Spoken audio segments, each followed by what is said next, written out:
Leadway V.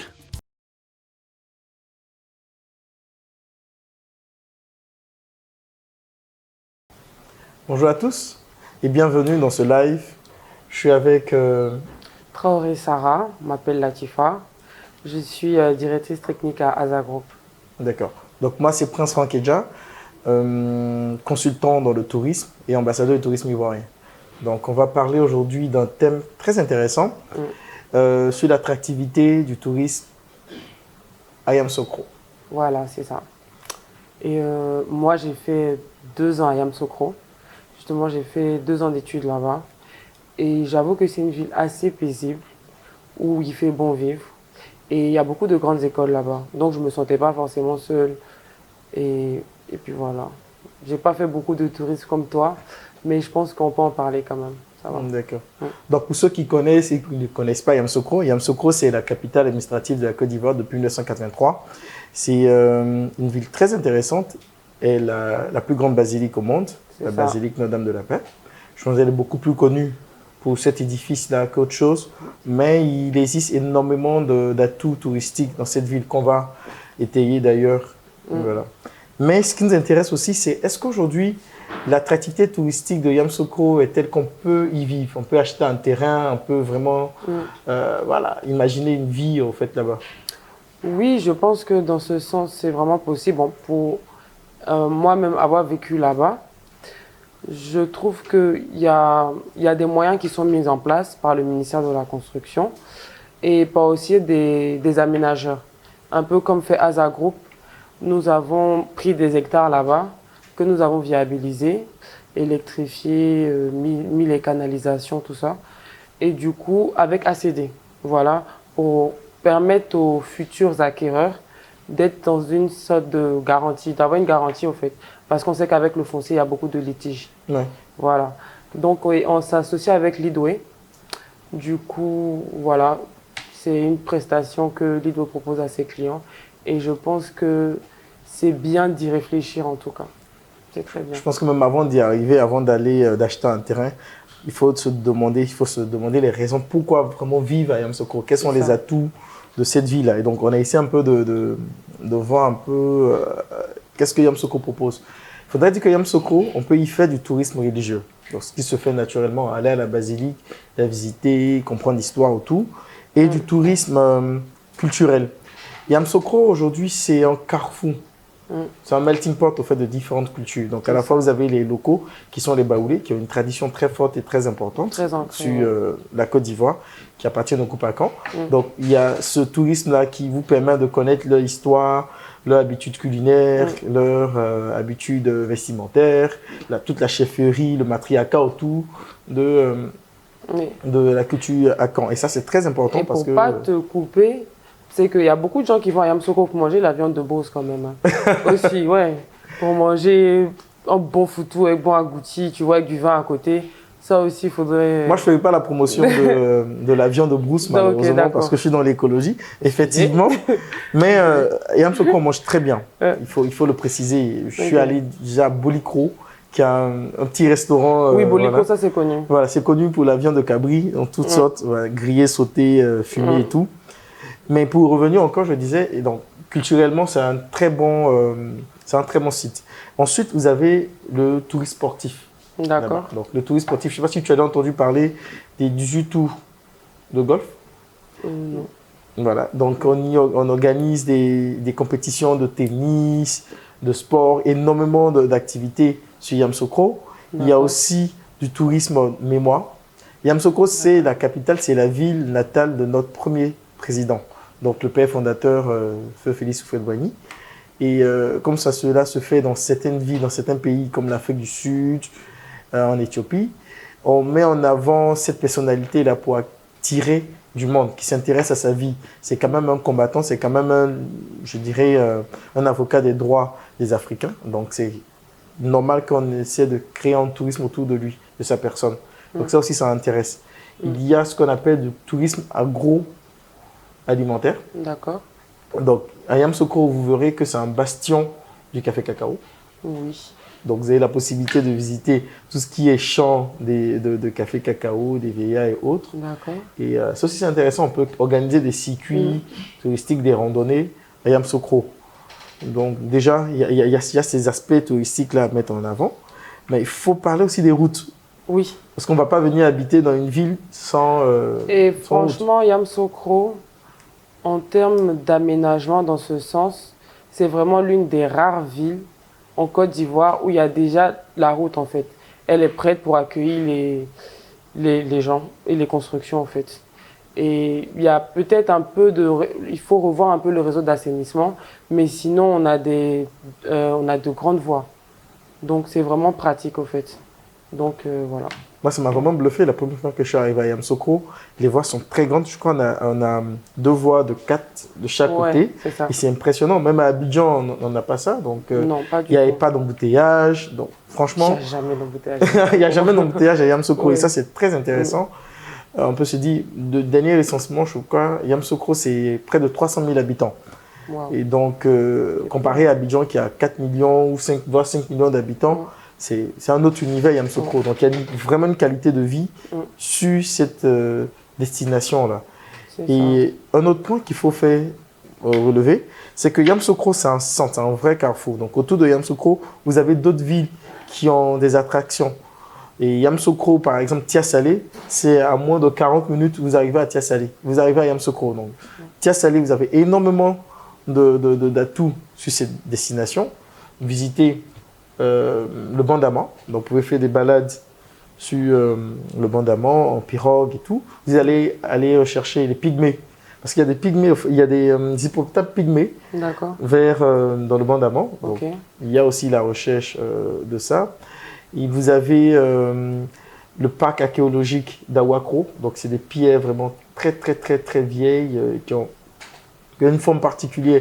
Et ça, c'est un vrai atout touristique, écologique qu'il faut mettre en avant. Et c'est à peine à 40 à 30 minutes de Yamoussoukro. Okay. Donc, pour des amoureux vraiment de tourisme écologique, vous avez la possibilité de vivre à Yamoussoukro et de visiter au fait Tia-Salé. Il y a d'autres villes comme Bouaké.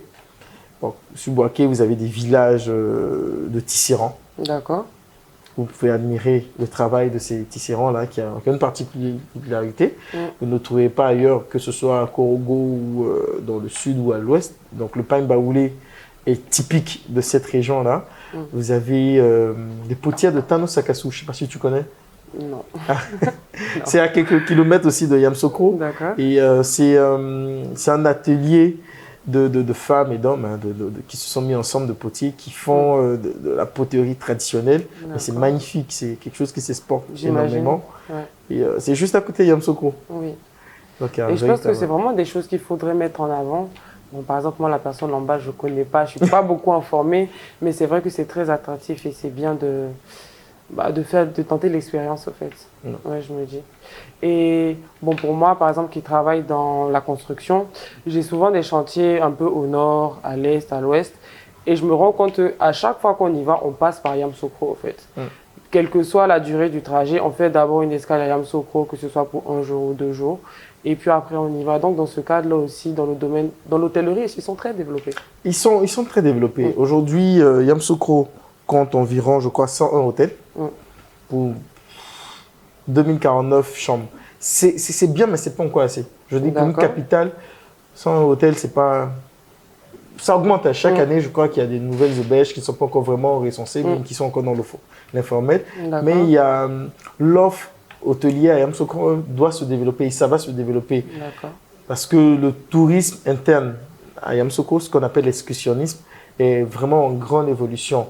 Je sais qu'il y a eu des efforts qui ont été faits par Sodetou, qui est la société de gestion des différents hôtels étatiques de Yamoussoukro, pour permettre au fait une évolution du tourisme en interne et attirer les autres personnes, les autres ressortissants de ville vers Yamoussoukro.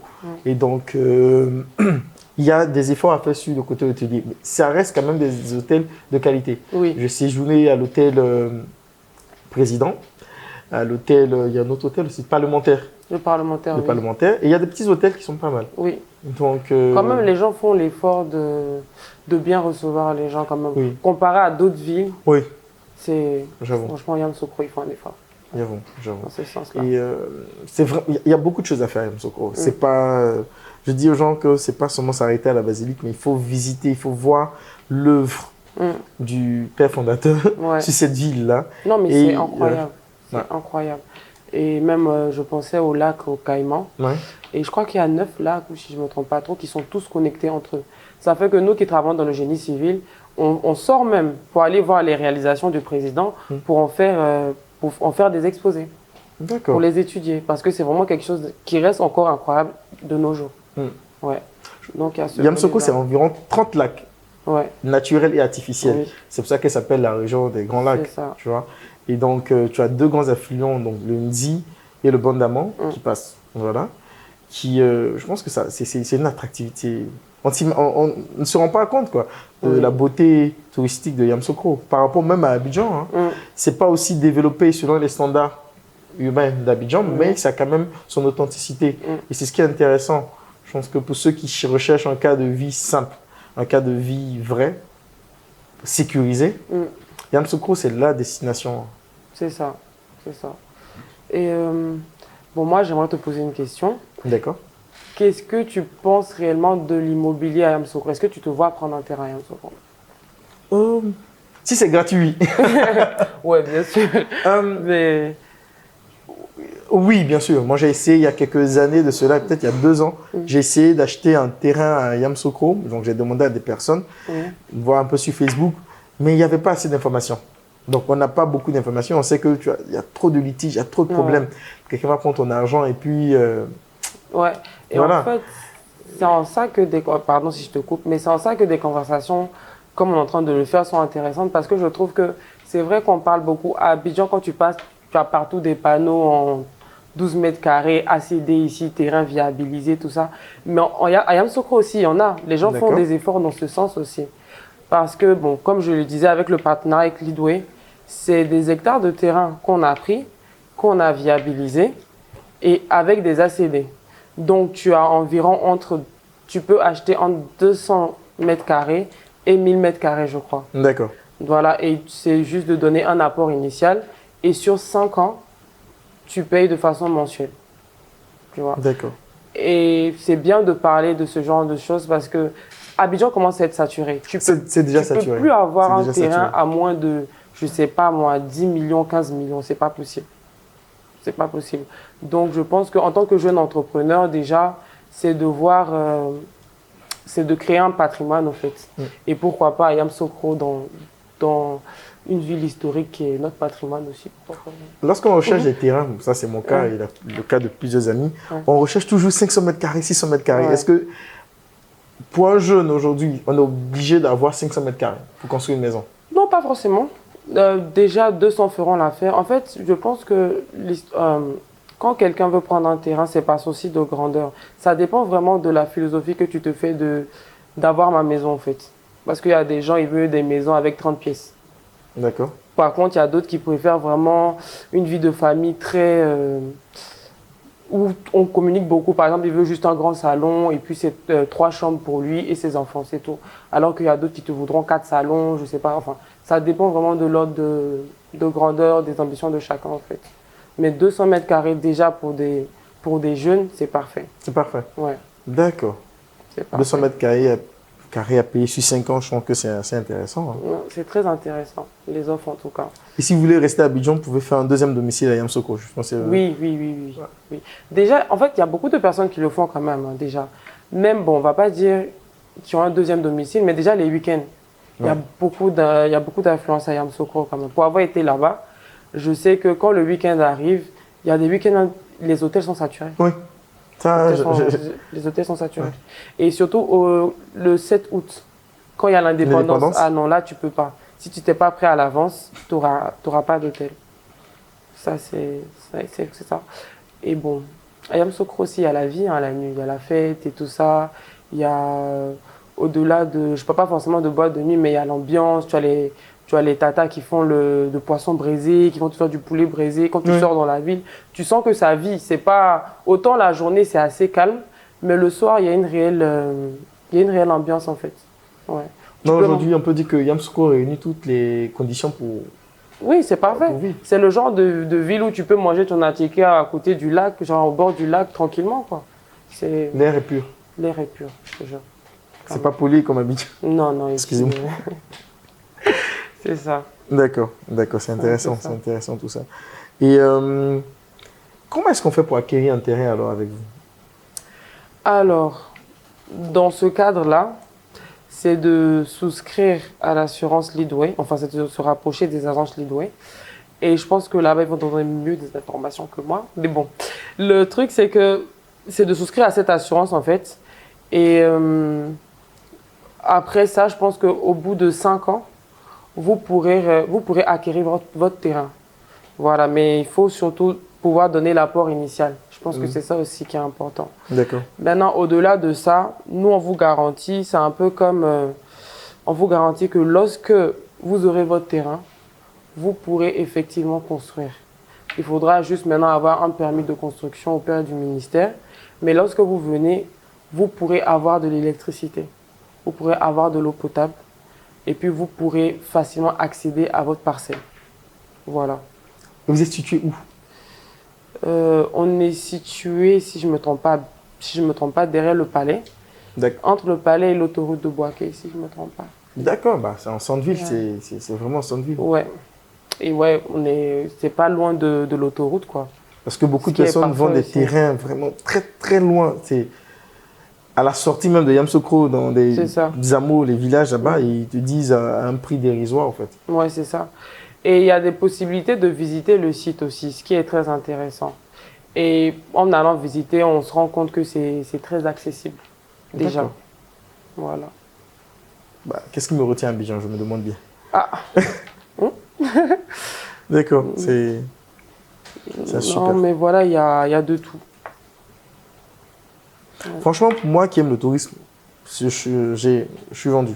Ouais. Là, Et du coup, si tu dois visiter les régions de Côte d'Ivoire, si tu es au centre, c'est plus facile. Hein. Ouais. Abidjan, Yamoussoukro, c'est environ 240 km. Les gens aujourd'hui le font en 2 heures avec l'autoroute et tout. Et le développement routier fait que Yamoussoukro n'est plus loin d'Abidjan. On peut facilement y arriver. Il y a cette possibilité-là, je pense, de peut-être avoir du travail à Abidjan et faire souvent l'aller-retour. C'est une possibilité parce que je me dis, hein, si je dois me taper 3 heures d'embouteillage étant à Abidjan, vivre dans la pollution, autant avoir mon 300 mètres carrés où je vais, je suis à l'aise, quoi. Je suis pas forcément... En fait, je passe le même temps sur la route qu'en étant à Abidjan, en restant immobile comme ça, avec les embouteillages et tout ça. Avec les bacas et autres. Et tu dis. C'est ça. Ouais. D'accord. Mais moi, je me rappelle, ma mère, elle vivait à Yamoussoukro, elle travaillait au trésor de Yamoussoukro. Et elle venait tous les week-ends à Abidjan. Donc, elle partait les lundis matin très tôt et elle revenait vendredi soir. C'est possible. C'est vraiment une question de volonté après et d'information. Il faudrait plus de discussions comme ça vraiment pour libérer les esprits et voir que Yamoussoukro, c'est vraiment une ville qui a du... En fait, c'est une ville à part entière. Autant qu'Abidjan. Et si on pousse un peu plus, elle pourrait vraiment... Ça pourrait être même la vitrine vraiment de la Côte d'Ivoire. Bah moi, au-delà du caractère... C'est la vitrine de la Côte d'Ivoire. Non, mais au-delà, je veux dire, au-delà du caractère politique, en fait. Économiquement parlant. Économiquement parlant, Yamoussoukro, c'est quand même quelque chose.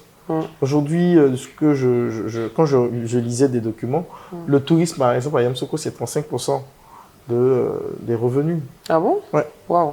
Parce que ça ramène énormément de personnes. Juste que la basilique, la fondation, le palais présidentiel et tout. Ça, c'est un autre point. Parce qu'à Yamoussoukro aussi, c'est quand même... ils ont le tourisme d'affaires, quoi qu'on dise. Donc, après Côte d'Ivoire, Abidjan qui peut accueillir environ 3000 au Palais des Congrès, vous avez Yamoussoukro avec la fondation qui peut accueillir entre 2500 et 4000 personnes pour les grands congrès d'affaires, pour les séminaires et conférences. Vous avez l'hôtel Ivoire qu'est-ce que je raconte? L'hôtel Ivoire, l'hôtel Président qui accueille aussi énormément de personnes pour les différents séminaires. Donc, il y a énormément à faire sur cette capitale-là. Et il y a aussi la volonté de l'État de décentraliser Abidjan afin de ramener tout ce qui est administration, tout ce qui est étatique sur la capitale. D'accord.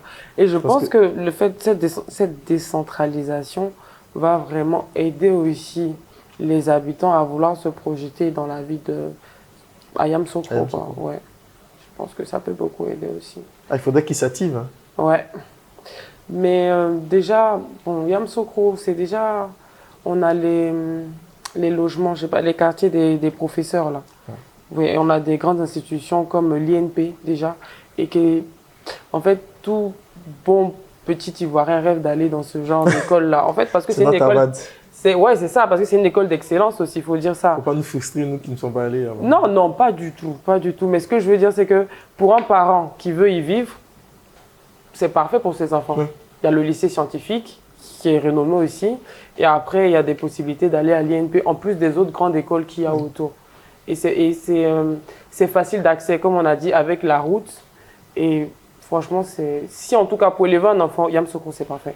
Donc déjà, il y a des infrastructures d'éducation, oui, il y a des infrastructures de santé. Oui. Vous avez dit qu'il y a énormément de maternité à Yamoussoukro, il y a un CHU, il y a un CHR, je crois, qui est à Yamoussoukro et qui est très bien équipé. Moi, j'ai fait un tour là-bas. Et donc, tous les atouts sont réunis hein, c'est ça. Pour vivre paisemment à Yamoussoukro. Ouais. Donc, avec toutes ces informations, je ne sais pas pourquoi encore on hésite. Hein. Ah, écoute, je pense qu'après Après, je pense que tout le monde on va se lasser un petit peu d'Abidjan parce que même à présent, il y a des gens qui sont prêts à aller vivre à Bergerville.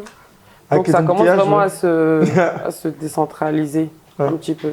Et c'est vraiment de pousser encore plus loin la chose. Si vous pouvez vivre à Bonois et venir travailler à Abidjan, vous pouvez vivre à Yamoussoukro. Exactement. Et est-ce qu'aujourd'hui, il y a des facilités pour les entrepreneurs? Parce qu'au lieu de créer son entreprise à Abidjan ici et tout, on pourrait aller simplement le créer à Yamoussoukro et faire vivre de son activité là-bas pour les entrepreneurs. Bien sûr. Enfin, pour moi, par exemple, mon activité qui est dans la construction, Yamoussoukro, c'est une ville parfaite parce que, comme j'ai dit, on est beaucoup amené à voyager un peu de gauche à droite à travers le pays. D'accord. Donc, en étant à Yamoussoukro, on a une certaine facilité d'approche. Moi, par exemple, je peux surveiller mes chantiers plus facilement. Et maintenant, s'il faut venir faire un peu le commercial, c'est facile de venir à Abidjan, venir voir des clients et tout ça. Et il y a un aller-retour. Et il y a beaucoup de gens qui construisent à l'intérieur hein, quand même. Il y a beaucoup de gens qui sont prêts à investir. Bon, on ne va pas dire pas forcément à Yamoussoukro, mais peut-être, tu as un cadre qui a bien gagné son argent, qui a envie de faire sa petite maison au village. Vous voyez, maintenant, je ne sais pas, ça peut être au nord, ça peut être à l'ouest.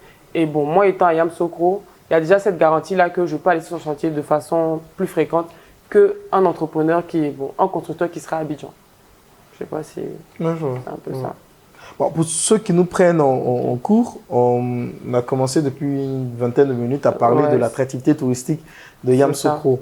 Et rappelle-moi ton nom. Latifa. Latifa, en fait, nous a parlé de la possibilité d'acquérir des terrains sur Yamoussoukro à des prix imbattables. Ouais. Voilà. De très bons prix. De très bons prix. Et aussi, on a un peu développé les différents atouts touristiques de Yamoussoukro. La qualité de vie sur Yamoussoukro, histoire de résumer un peu pour ceux qui nous prennent en cours. Voilà. Parce que je pense qu'on a bien parlé. On a beaucoup dit et je pense qu'on peut déjà dire qu'on tend vers la fin. On peut dire ça parce qu'on a donné beaucoup d'informations et j'espère qu'on a pu convaincre un max de personnes de la viabilité du projet. En tout cas, si vous hésitez encore, je vous dis d'aller faire un week-end à Yamoussoukro. C'est juste à 2 heures d'Abidjan. Vous allez dormir dans des hôtels de Yamoussoukro, visiter Yamoussoukro de fond en comble, pas juste la basilique, la fondation, le lac aux Caïmans. Visiter aussi l'aspect culturel parce que c'est très important. Et je disais à un ami hier que le tourisme patrimonial et mémorial, c'est 45% des revenus de tourisme en termes de tourisme au niveau international. Et c'est ce qui retient les personnes à revenir à chaque fois. Et Yamoussoukro a énormément de potentiel avec tout ce qu'on sait de la culture à Caen, mais aussi des autres cultures qui vivent là et de tout ce qu'on a comme art textile à proposer aux gens. Donc Yamoussoukro, c'est vraiment une destination à faire, à visiter et à y vivre. Voilà. Ok. Et n'hésitez pas à vous rapprocher des agences Leadway afin d'avoir plus d'informations. Voilà, donc on vous dit merci de nous avoir suivis et à très bientôt. Mm. Et on vous revoit à Yamoussoukro. Leadway V.